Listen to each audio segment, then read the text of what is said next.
갇혀 내 영 기뻐 찬양합니다. 이 소명의 언덕 거룩한 땅에서 주께 경배드립니다. 주께서 주신 모든 은혜 나는 말할 수 없네. 내 영혼 즐거이 주 따르렵니다. 주께 내 삶 드립니다.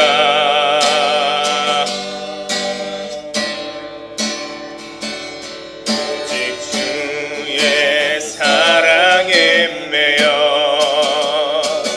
내 영 기뻐 노래합니다. 이 소망의 언덕 기쁨의 땅에서 주께 사랑 드립니다. 오직 주의 임재 안에 갇혀 내 영 기뻐 찬양합니다. 이 소명의 언덕 거룩한 땅에서 주께 경배드립니다. 주께서 주신 모든 은혜 나는 말할 수 없네. 내 영혼 즐거이 주 따르렵니다. 주께 내 삶 드립니다. 주께서 주신 모든 은혜 나는 말할 수 없네. 내 영혼 즐거이 주 따르렵니다. 주께 내 삶 드립니다.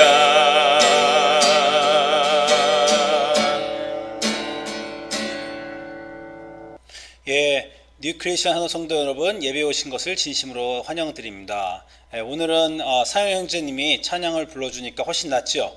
앞으로 시작과 끝 찬송 우리 진사영 형제님께서 우리 예배 인도하시듯 도와주도록 하시겠습니다. 오늘은 5월 첫 주고요. 여러분 날씨도 따뜻해졌는데 이제 아마 이 코로나 기간이 벌써 7주 8주차 되어서 댁에 계시기 되게 지루하시고 힘드실 것 같지만 모두들 안전하시고 또 하나님과의 좋은 관계 맺으시길 우리 주님의 이름으로 기도드립니다. 같이 기도하시겠습니다. 주님, 아침에 우리를 불러주심을 감사합니다. 예배를 통해 하나님께 나아가며 하나님과 우리가 교통하고 하나님의 깊은 뜻을 우리 인생에서 알아 우리의 삶이 주님 안에서 새롭게 되고 깨끗게 되고 정결케 되고 그리고 참 의미를 찾게 도와주시옵소서. 감사드리며 예수님 이름으로 기도합니다. 아멘. 예, 오늘 주시는 하나님의 말씀은 열왕기상 19장 19절부터 21절과 또 열왕기하 2장 1절부터 3절입니다. 예, 두 군데입니다. 두 군데니까 제가 봉독하도록 하시겠습니다. 열왕기상 19장 19절부터 21절. 엘리야가 거기서 떠나 사밧의 아들 엘리사를 만나니 저가 12결의 소를 앞세우고 밭을 가는데 자기는 12째 결의와 함께 있더라. 엘리야가 그리로 건너가서 겉옷을 그의 위에 던졌더니 저가 소를 버리고 엘리야에게로 와 달려가서 이르되 청컨대 나로 내 부모와 입맞추게 하소서. 그리한 후에 내가 당신을 따르리이다. 엘리야가 저에게 이르되 돌아가라. 내가 내게 어떻게 행하였느니라 하니라. 엘리사가 저를 떠나 돌아가서 소 한 결의를 취하여 잡고 소의 기구를 불살라 그 고기를 삶아 백성에게 주어 먹게 하고 일어나 가서 엘리야를 쫓으며 수종 들었더라. 다음 구절은 열왕기하입니다. 열왕기하 2장 1절부터 3절입니다.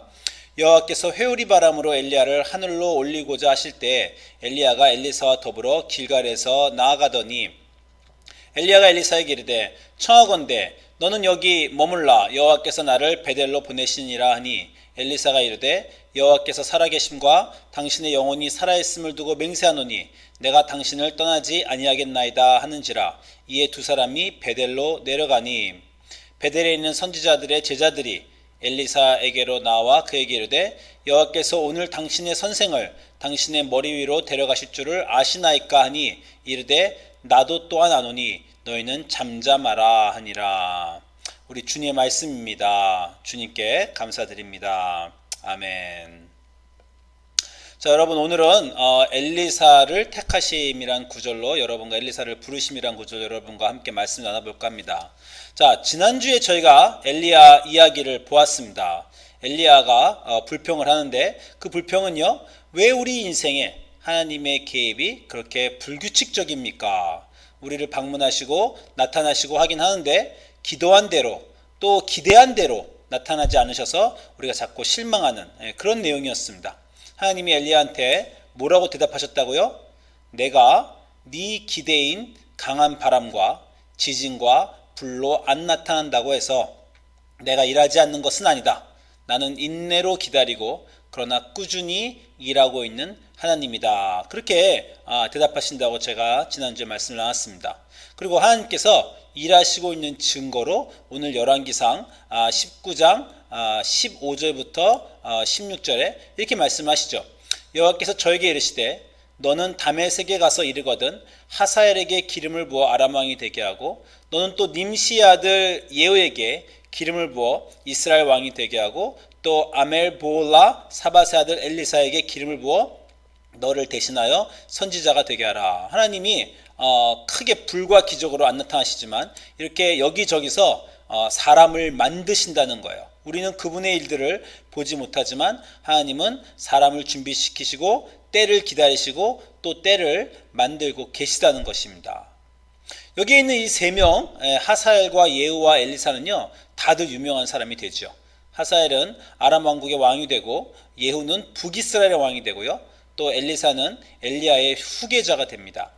오늘 이 중에서 특히 저희가 엘리사에 대해서 보려고 합니다. 이스라엘 선지자 전통에서요 엘리야와 쌍벽을 이루는 가장 유명한 선지자 중에 하나가 바로 엘리사 아닙니까? 엘리야, 엘리사. 우리가 이 두 이름을 선지자의 대표로 우리가 기억하고 있습니다. 이 오늘 구절에서요 특히 생각해 보고 싶은 것은요 엘리사는 어떻게 엘리야의 후계자가 되었는가 하는 것입니다. 하고 많은 사람들 중에서 왜 하나님께서는 엘리사를 엘리야의 후계자로 지명하셨는가? 사실 당시에는요 많은 선지자들 후보생이 있었어요. 뭐 선지자 학교도 있었다 그러고 선지자들 후보생이 지금 여러 군데 나옵니다. 특히 우리가 지난주에 본 그 엘리야가 그 이세벨 앞에서 도망하여 광야 로뎀나무로 가는 장면을 우리가 지난주에 봤는데 그 열왕기상 19장 제가 3절부터 4절 보면요 이렇게 나오죠. 그 이사벨이 엘리야를 위협했더니 엘리야가 이 형편을 보고 일어나 자기의 생명을 위해 도망하여 유다에 속한 브엘세바에 이르러 자기 사환을 그곳에 머물게 하고 자기 자신은 광야로 들어가 로뎀나무에 앉았다. 자, 우리가 지난주에 공부하면서 슬쩍 지나갔지만요 엘리야에게 사환이 있었다는 거예요. 엘리야를 따라다니는 엘리야의 제자, 그 학생, 자기의 제자 또는 그 학생이 있었다라는 겁니다. 아마 이 사환은요 엘리야의 후계자가 되려고 따라다녔겠죠. 엘리야의 후계자가 되려고 엘리야를 따라다녔는데 그런데 이 사람이 엘리야의 후계자가 된 것이 아닙니다.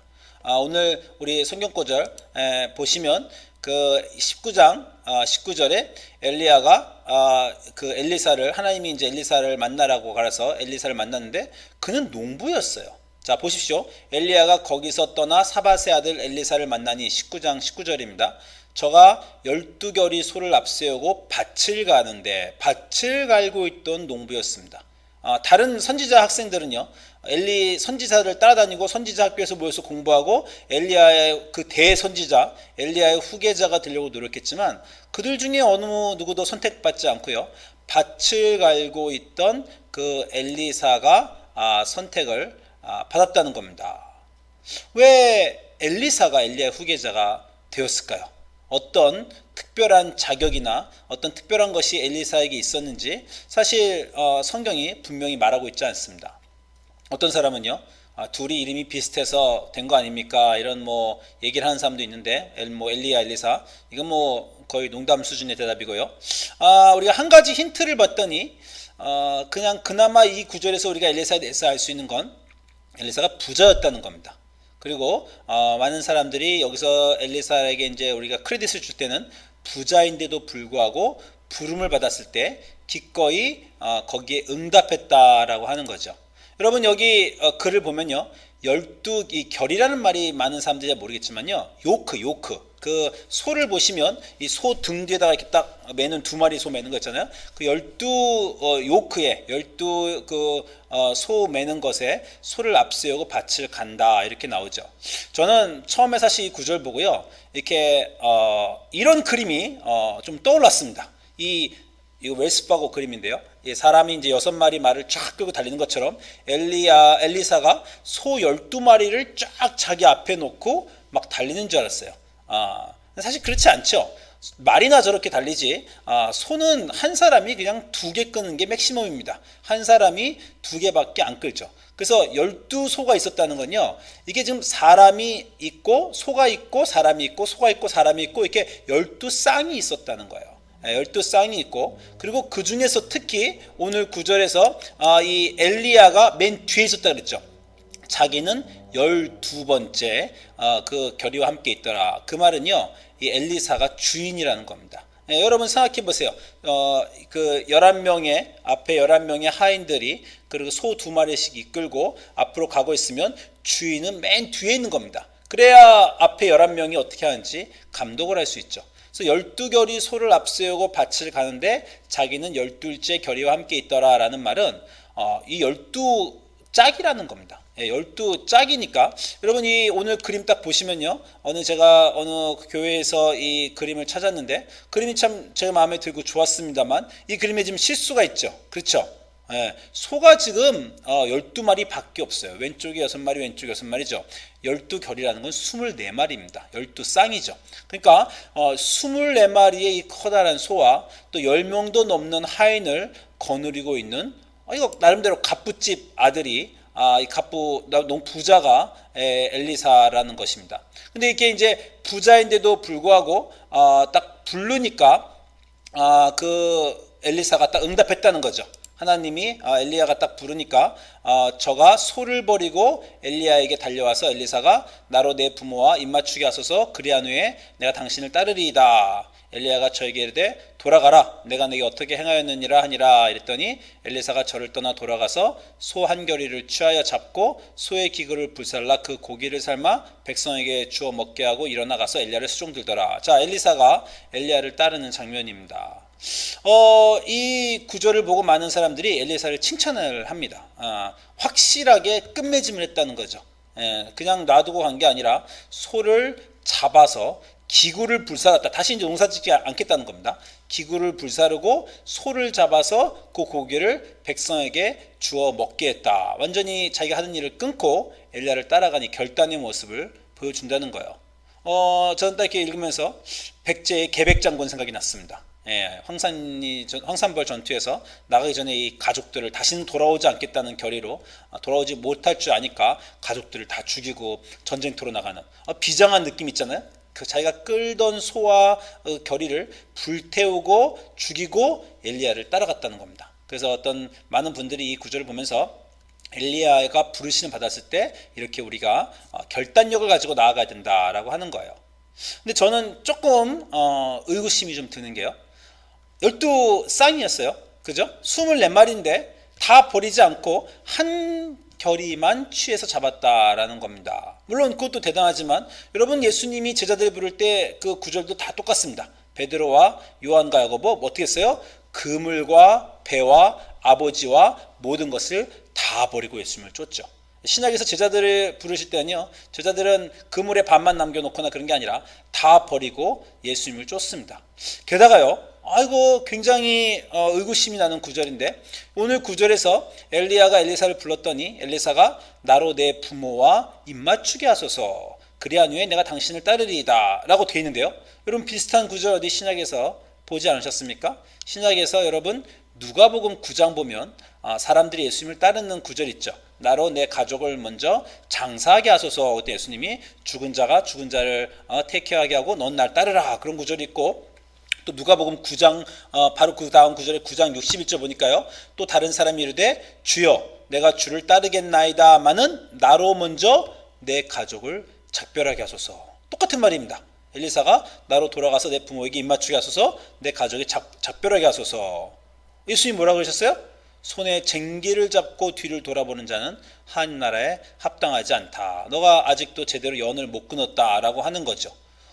굉장히 비슷하게 엘리사도 똑같이 내가 내 부모와 입맞추게 하소서라고 했다는 거죠.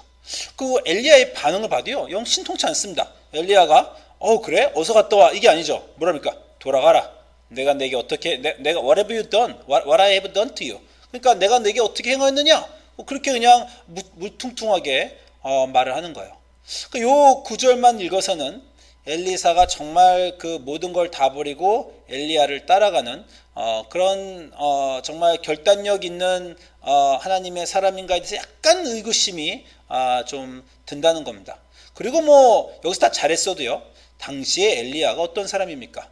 온 국민에게 존경받는 대선지자 엘리야이기 때문에 만약에 엘리야가 누굴 초청했으면요, 그게 누구든 됐든 엘리야를 따라갔을 거예요. 그러니까 이 구절을 가지고 엘리사를 하나님이 왜 택하셨나, 그 구절에 대해서는 우리가 조금 이유를 알기가 어렵습니다. 다른 선지자 생도들, 선지자가 되고 싶고 또 엘리야의 후계자가 되고 싶어서 엘리야를 따라다니는 사환도 있었는데 그들을 냅두고 엘리사가 하나님의 택하심을 받아 엘리야의 후계자가 된 것. 하나님이 누굴 택하실 때는요, 분명히 이유가 하나님께 있으셨겠지만 많은 경우에 성경에서 그 이유가 잘 나타나지 않습니다. 그리고요, 그게 성경의 핵심 메시지 중에 하나예요. 아브라함도 야곱도 모세도 왜 도대체 그들이 선택되었는지, 그들에게 어떤 자질이 있어서 그랬는지 성경이 말해주지 않습니다. 그게 하나님이 하시는 일입니다. 영광의 하나님이 아무것도 아닌 그들의 인생에 나타나 주셔서 그들의 삶이 영광스럽게 된 거지, 영광스러운 사람 또는 영광스러울 사람을 하나님이 택하신 게 아니란 겁니다. 상을 받을 만해서 상을 받았거나 엘리야의 계승자가 될 만해서 엘리사가 만약에 뽑혔다면요, 그건 그냥 cause and effect, 그냥 인과응보, 이 세상의 법칙입니다. 제가 여러 번 말했지만 성경은 끊임없이 우리에게 이 세상은 우리가 생각하는 이 세상의 법칙을 넘어서는 하나님의 법칙이 있다고 가르칩니다. 이 세상의 법칙이 다가 아니라는 거죠. 하나님이 운영하시는 하나님의 법칙이 있다. 이걸 이해하는 게 너무나 중요합니다. 우리 삶을 이해하기 위해서 하나님의 이러한 법칙들을 우리가 좀 이해할 필요가 있습니다. 엘리사가 하나님께 택함을 받은 건 전적인 하나님의 결정이고, 엘리사가 훌륭했거나 어떤 우리 인간이 이해할 수 있는 그런 구절이 아닙니다. 선택에는요, 하나님만 아시는 이유가 있지 우리는 잘 알 수가 없어요. 그게 기독교가 아주 이 세상과 다른 겁니다. 이 세상에서는 정말 앞뒤가 맞아야 돼요. 그 사람이 착하니까 구원받고 못되니까 벌받아야 되는데, 정말 누가 기독교인이 되고 누가 구원받고 누가 택함을 받는지는 성경에서는 하나님의 일이라고 합니다. 자, 사실은요, 제가 오늘 준비했던 메시지는 이 메시지가 아닙니다. 오늘 메시지는 이 다음 구절에 엘리사가 엘리야의 영감을 2배로 받는 그 장면을 제가 준비했어요. 근데 앞을 이렇게 길게 봤는지 좀 이따가 제가 설명을 드리겠습니다. 자, 열왕기하 오늘 두 번째 구절인 열왕기하 2장 1절부터 보면요, 그 엘리야가 엘리사를 떠나는, 그러면서 축복해 주는 장면이 있습니다. 자, 열왕기하 2장 1절에서 이제 엘리사가 엘리야를 잘 따라다녔죠. 잘 따라다니고 있는데 이제 엘리야가 죽을 때가 됐어요. 하나님이 엘리야를 데려가실 때가 됐습니다. 열왕기하 2장 1절에 여호와께서 회리바람으로 엘리야를 하늘에 올리고자 하신다라고 했습니다. 그러니까 왜 그런지 모르지만 엘리야가 이 정말 기적 같은 장면에 몰래 떠나려고 한 것 같아요. 그러니까 엘리야가 엘리사에게 이르되 청컨대 넌 여기 머물라. 여호와께서 나를 베델로 보내시느니라. 이렇게 딴 데로 간다는 거죠. 넌 여기 내 제자지만, 내 사환이지만 여기 있어라. 그랬더니 엘리사가 가로되 여호와의 사심과 당신의 혼의 삶을 가리켜 맹세하노니 내가 당신을 떠나지 아니하겠나이다 라고 했죠. 그래서 이게 두 사람이 같이 베델로 내려갑니다. 자, 지금 이 구절이요 3번 반복돼요. 베델로 가고요, 또 여리고에 가고요, 요단강에 가는데 이 똑같은 구절이 3번 반복이 됩니다. 엘리야가 3번씩이나 엘리사 보고 뒤에 거기서 머물러라, 날 따라오지 마라 하는데 엘리사가 붙잡고 늘어집니다. 나는 정말 꼭 따라가야 되겠습니다. 마치 기도를 하러 와서 정말 기둥 붙잡고 제 기도를 들어주시기 전에는 저는 떠나가지 않겠습니다. 뭐 이렇게 하나님을 붙들고 그런 것과 비슷합니다. 그래서 심지어 옆에 있는 그 베델에 있는 선지자의 생도들이 엘리사에게 나와 이르되 여호와께서 오늘날 당신의 성생을 당신 위로 취하실 줄을 아나이까. 그러니까 엘리사가 나도 안다. 너희는 가만히 있어라. 이렇게 하는 구절들이 오늘 구절들에 나옵니다. 자, 엘리사가 이렇게 하나님의 택하심은 이미 받았는데 엘리야의 후계자도 이미 됐는데 그런데 엘리야를 붙들고 늘어진 이유가 있죠. 어떤 특별한 축복을 원했어요. 그래서 이 3번이나 여리고하고 요단까지 3번을 베델하고 다 갔다 온 다음에 드디어 이제 하나님이 엘리야를 부르시게 되니까 엘리야가 이제 이렇게 얘기합니다. 2장 9절에서 엘리야가 엘리사에게 이르되 나를 내게서 취하시기 전에 내가 내게 어떻게 할 것을 구하라. 한마디로 네가 이렇게 붙잡고 늘어지니 뭔가 내가 소원 하나 들어주마. 나에게 구하라. 그때 엘리사가 가로되 당신의 영감이 갑절이나 내게 있기를 구하나이다. 아주 유명한 구절이죠. 엘리야가 죽기 전에 당신의 영감이 갑절이나 내게 있기를 구하나이다. 그때 엘리야가 자꾸 제가 말을 혼동하는데 이름을 이해하시기 바랍니다. 이제 엘리야가 네가 어려운 걸 구하는도다 이렇게 말하면서 그러나 나를 내게서 취하시는 것을 내가 보면 그 일이 내게 이루려니와 그렇지 아니하면 이루지 아니하리라 라고 했는데 두 사람이 행하며 말하더니 호련히 불수레와 불말들이 두 사람을 격하고 엘리야가 회리바람을 타고 승천했어요. 그래서 드디어 엘리야가 떠나간 걸 본 거죠. 그래서 엘리야의 몸에서 떨어진 그 겉옷을 가지고 엘리사가 돌아가면서 물을 치며 엘리야의 하나님 여호와는 어디 계시느냐 했더니 엘리야가 물을 가른 것처럼 이제 엘리사도 그 영감이 내려서 물을 갈리게 됐습니다. 그랬더니 맞은편에 있던 그 선지자의 생도들이 저를 보며 말하기를 엘리야의 영감이 엘리사 위에 머물렀다 하고 가서 영접하여 그 앞에 땅에 엎드렸다. 이런 스토리가 있어요. 여러분 방금 전에 엘리사가 엘리야의 영감을 받은 것은요, 엘리사가 열심히 한 겁니다. 하나님이 그것까지 택하신 건 아니에요. 하나님이 엘리야에게 너는 엘리사를 만나서 그를 네 후계자로 삼고 네 영감의 두 배를 줘라 이렇게 말하신 적이 없습니다. 그냥 엘리사는 엘리야가 하나님한테 들은 거는 엘리사를 후계자로 만들라는 것까지였어요. 그래서 엘리야는 거기까지 했습니다. 그런데 거기서도 끝날 수 있는 일인데 엘리사가 붙들고 늘어졌죠. 한마디로 열심히 정진하고 따라가고 자기는 하나님의 축복을 받아내려고 한 것입니다.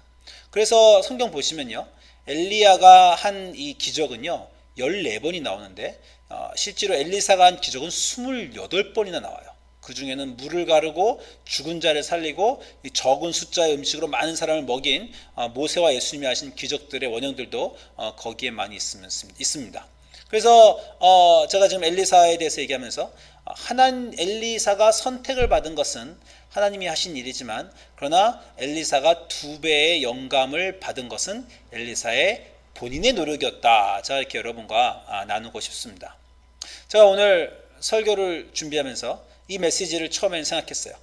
원래 하나님은 하나님의 일을 하시지만 우리는 우리의 일을 해야 한다.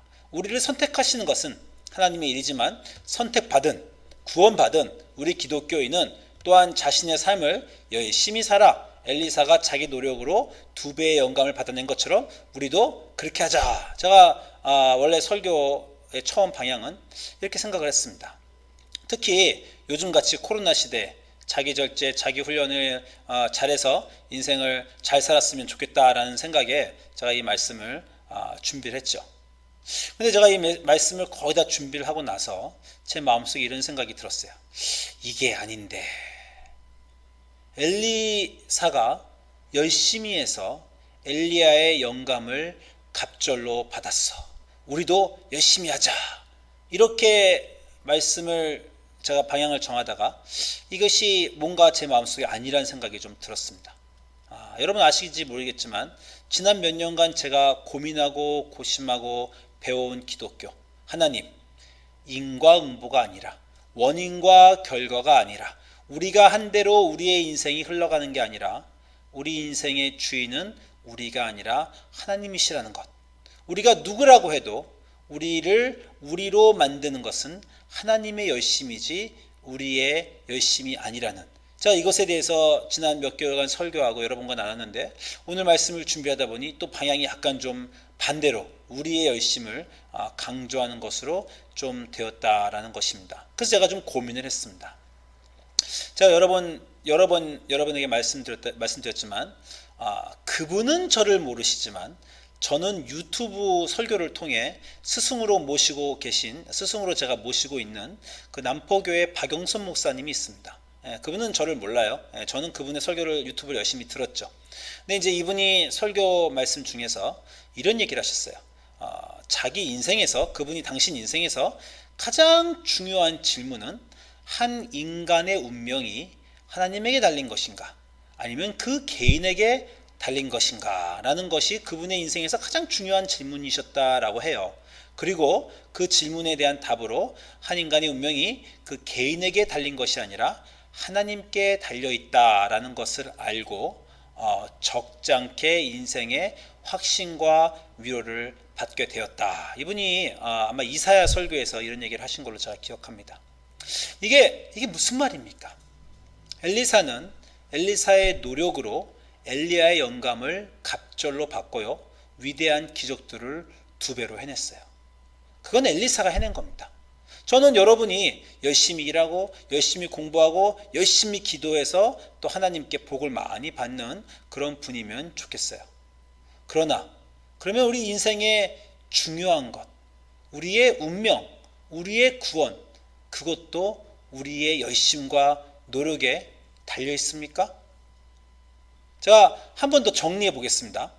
엘리사는요, 엘리야의 후계자가 되는 것을 자신이 한 성과와 관련 없이 하나님께 선물로 받았습니다. 무슨 말씀인지 아시겠죠? 하나님이 다른 선지자 사환들, 다른 선지자 생도들 납두고 또 엘리사가 특별히 출중하거나 그의 어떤 커밋머니, 그의 어떤 신실함이 딴 사람보다 월등해서라고 하는 그런 성경의 분명한 구절은 없어요. 우리는 엘리사가 왜 선택받았는지 모르지만 중요한 것은 엘리사가 엘리야의 후계자로 선택받았다는 것은 자기의 성과와 노력과 상관없이 하나님의 선물이라는 거예요. 자기의 성과와 노력과 상관있으려면 어렸을 때부터 선지자 학교에 들어가서 열심히 엘리야 따라다니면서 따라다닌 그 사환이 받았어야 됩니다. 그러나 엘리사가 하나님께 엘리야의 후계자로 선물로 받은 것입니다. 자기 노력으로 일한 것이 아니라 선물로 받았어요. 그러나 영감을 2배로 얻은 것은 자기 노력으로 해낸 것입니다. 제가 중요한 질문 하나 드릴게요. 둘 중에 뭐가 더 중요합니까? 여러분이 만약에 엘리야의 후계자가 되는 것과 엘리야의 후계자로서 영감을 2배로 받는 것, 둘 중에 하나만 선택하면 여러분은 무엇을 선택하시겠어요? 여러분, 제가 지금 드리는 이 질문의 중요성을 아시겠습니까? 우리는 원하는 게 있어요. 남들 앞에서 멋있고 싶고 기적도 행하고 막 칭찬받고 싶죠. 우리 인생에 업적을 남기고 싶습니다. 오늘 9절 보세요. 엘리사가 자기의 열심히 엘리야를 따라다닌 노력으로 자기의 그 persistency로 드디어 영감을 2배로 받고 물을 가르자 선지자 생도들이 어떻게 해요? 저를 영접하여 그 앞에서 땅에 엎드렸다, 칭송했다는 거죠. 이게 우리가 원하는 겁니다.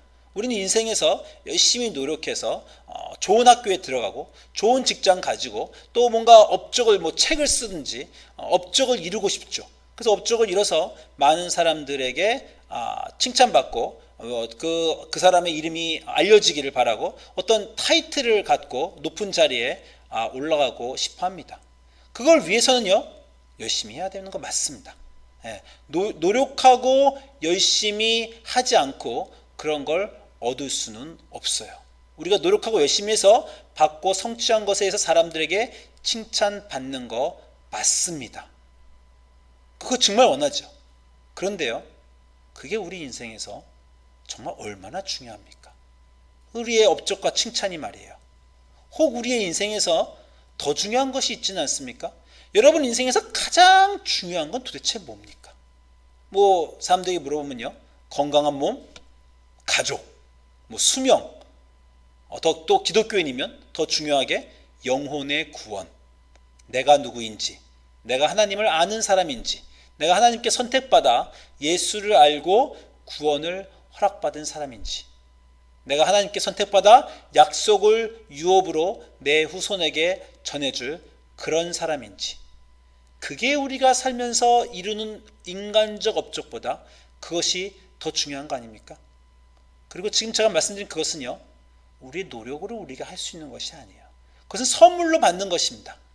엘리사가 행한 기적보다 중요한 것은요, 엘리사가 누구인가? 바로 엘리야의 후계자라는 것이에요. 당시 사람들은 엘리사가 하는 기적에 집중하고 그를 칭송했을지 모릅니다. 근데 만약에 엘리사가 행한 기적들이 엘리야의 2배가 아니라고 해서 우리가 그를 오늘날 기억하지 않겠습니까? 그는 여전히 하나님께서 지명하신 엘리야의 후계자이고 우리는 엘리사를 엘리야의 후계자로 기억합니다. 제가 여러분에게 방금 전에 엘리사가 엘리야는 기적을 14번 하고 엘리사는 기적을 24번 했다 이렇게 말씀 설교로 들어서 그렇지 보통 그런 거 기억하는 사람들 별로 없습니다. 그 당시에는 굉장히 그걸 보는 사람들이 중요했을지 모르지만 역사를 관통해서 엘리사라는 사람이 정말 누구인가라고 우리를 기억하게 하는 건요, 그가 한 기적의 횟수가 아니라 그가 하나님으로부터 지명받은 엘리야의 후계자라고 하는 것이기 때문입니다. 그리고 그건 그가 한 노력으로 얻을 수 있는 것은 아닙니다. 그건 하나님이 엘리사에게 주신 선물이죠. 다시 물어보겠습니다. 엘리사가 그 선물을 왜 받았어요? 그 사람이 훌륭해서 노력해서? 그건 잘 모르겠어요. 어떤 이유가 있는지 우리는 잘 모르지만, 그러나 세상적으로 발견할 인과응보의 노력과 성취의 그런 결과는 아니었다고 저는 생각합니다. 여러분, 우리 인생에서 왜 그렇게 애쓰고 안쓰럽고 안타깝고 초조하고 왜 우리가 이렇게 불행합니까? 우리가 별 볼 일 없이 큰 업적 없이 죽을까 봐 그런 거 아니에요? 무언가 해내야 될 것 같죠. 사람은 호랑이는 가족을 남기고 사람은 이름을 남겨야 되는데 이름을 남겨야 될 것 같은데 이름을 못 남겼어요. 그래서 내가 뭔가 업적을 해내야 될 것 같아요. 어떤 자리를 얻고 타이틀을 얻고 남들 앞에서 내가 누군지 증명할 어떤 나의 성취, 남들이 나를 찬양하고 칭송하고 존경할 수 있는 그것을 가지기 위해 우리는 애쓰고 노력하고 초조하고 안달하죠. 그러나 우리의 인생이 우리 노력에 달려 있습니까? 아닙니다. 우리 인생의 의미는 하나님께 달린 것이고 하나님의 선물이지 우리의 노력이 아닙니다. 제가 노력을 하지 말자는 얘기가 아닙니다. 아시겠죠? 분명히 이해하십시오. 한 사람의 인생과 운명은 그 사람에게 달린 것이 아니고 하나님에게 달린 거라는 걸 제가 말씀드리는 거예요. 그 사람의 성공은 그 사람에게 달려있을지 모릅니다.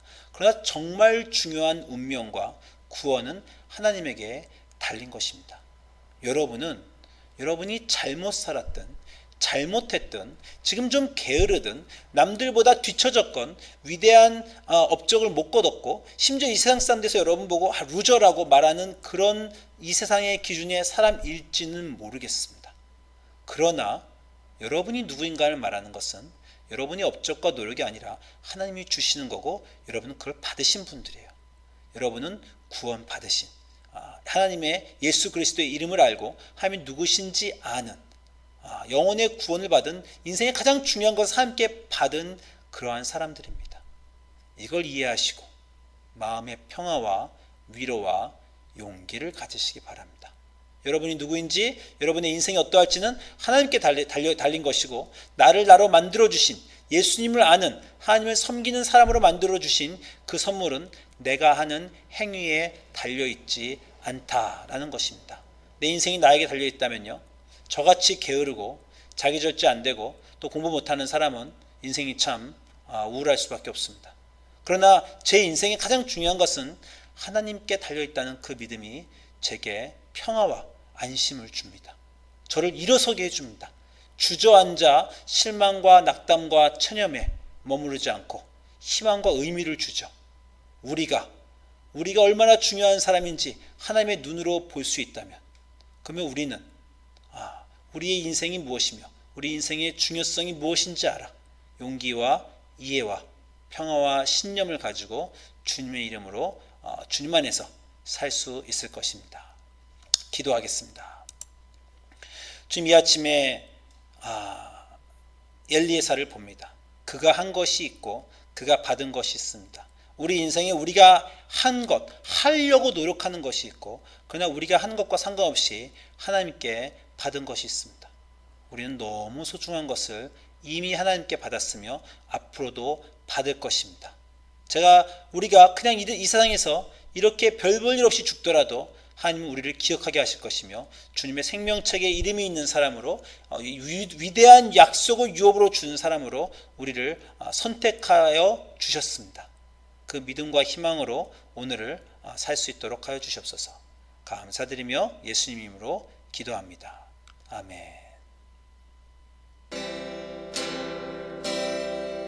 우리에게 소원이 하나 있네. 주님 다시 오실 그날까지